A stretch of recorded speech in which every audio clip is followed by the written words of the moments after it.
Testing, testing, 1 2 1 2. Well, I hope you guys are all ready and awake for learning today.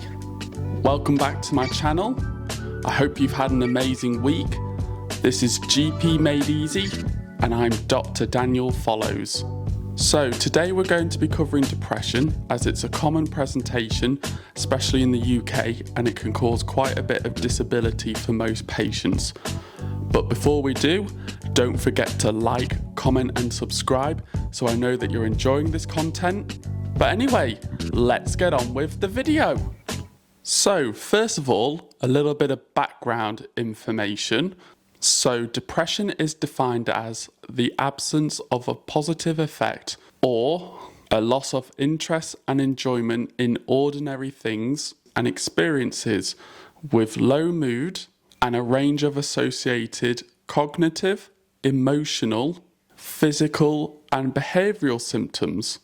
Now, if we go off the DSM-5 definition, they define it as 5 out of 8 symptoms, which we'll cover later, during at least a 2-week period, with at least one of the symptoms being depressed mood or a loss of interest or pleasure. Depression can also have a graded severity, which we'll cover later on in the video about diagnosis. Now, just to make you aware, there is a subset of depression called seasonal affective disorder. And this is episodes of depression which recur annually at the same time each year, with remission in between. And the most common time of year it tends to occur is winter. Now, another thing to make you aware of is the World Health Organization has actually classed depression as a major cause of disability worldwide. Now moving on to risk factors. So it's been shown it's more common in women, it's more common in older age. Personal, social or environmental factors can put you more at risk, such as if you've been unemployed or if you've had a breakdown in a relationship. Postpartum depression can put you more at risk. If you've got a family history of depression, that can put you more at risk. Having another mental health condition or a history of substance misuse can put you at risk. Or chronic medical conditions can put you at risk, such as diabetes or heart failure, hypertension, any chronic condition really. Okay, now moving on to presentation. So as we covered earlier, for the DSM-5 criteria, you only need 5 of these symptoms. So some of the symptoms someone may present with is feeling down, depressed or hopeless. They may have low motivation or little pleasure or interest. They can have disturbed sleep patterns. They can have either increased or decreased appetite and or weight. They can feel fatigued or have a loss of energy. They may be agitated or have a slowing down of movements or thoughts. They may have poor concentration or be indecisive. They could have feelings of worthlessness or excessive or inappropriate feelings of guilt. They could have feelings of worthlessness or excessive or inappropriate feelings of guilt. Or they may have recurrent thoughts of death or suicidal ideation. Or they may even go that one step further and have recurrent suicidal attempts. So to help with diagnosis, there is a questionnaire that can be used that's called the Patient Health Questionnaire 9, or PHQ-9 as it's more commonly known. So it's just a set of questions that you ask the patient, and I'll put a diagram of it just up here.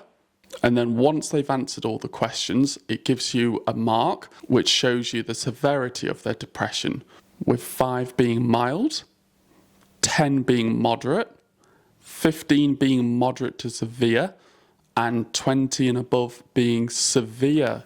So now we move on to management. So first of all, with every condition, you give them some information about it. And especially for these patients, give them the crisis number that they can call 24 hours a day. And the commonest one we have is the Samaritans. I'll put the contact number up here, but I'll also pop a link for their website down below. If patients present with severe depression, then please consider referring them to the secondary care mental health team straight away. So if someone's got very mild depression, or if they're not really keen for anything, then the first line you can do is just watch and wait and safety net them for when to represent to their doctor.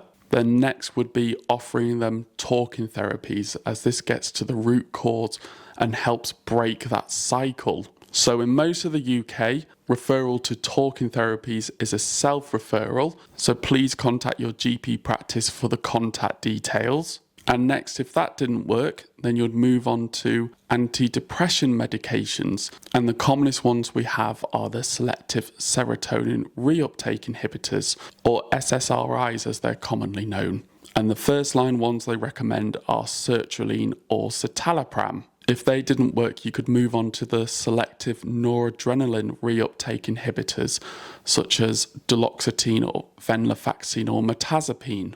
Now, when you start someone on one of these medications, it's recommended to review them in 2 to 4 weeks, and the duration depends on the severity of their symptoms. Once they're on a stable dose, then they need to be on it for at least 6 months, as this helps prevent relapse when they're ready to come off the medication. Now, one important thing to make patients aware about these medications is that they can take up to 4 weeks to take full effect.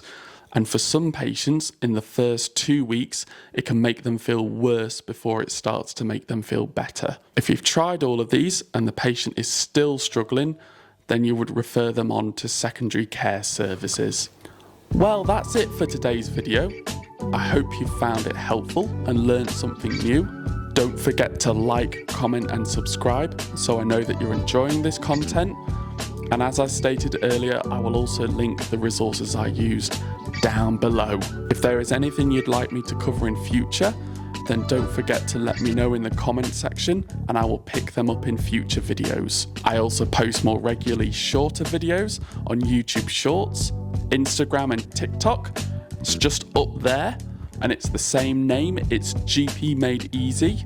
I also have an email address if you'd like to get in touch with me, and it is just up here. Well, I hope you guys have an amazing week and I will see you in the next video. Bye everyone. So I thought I'd do something different in this video, guys, and I would actually show you something that I do that helps me relieve a lot of stress and boost my mood. So I'll show you just now. So this is my stress release. Her name's Flossie. She's actually 18 years old, but she's a nice little cat. She'll come up to you, get strokes, but her most favourite thing to do is to keep pestering you for food. Well, I'll see you guys in the next video.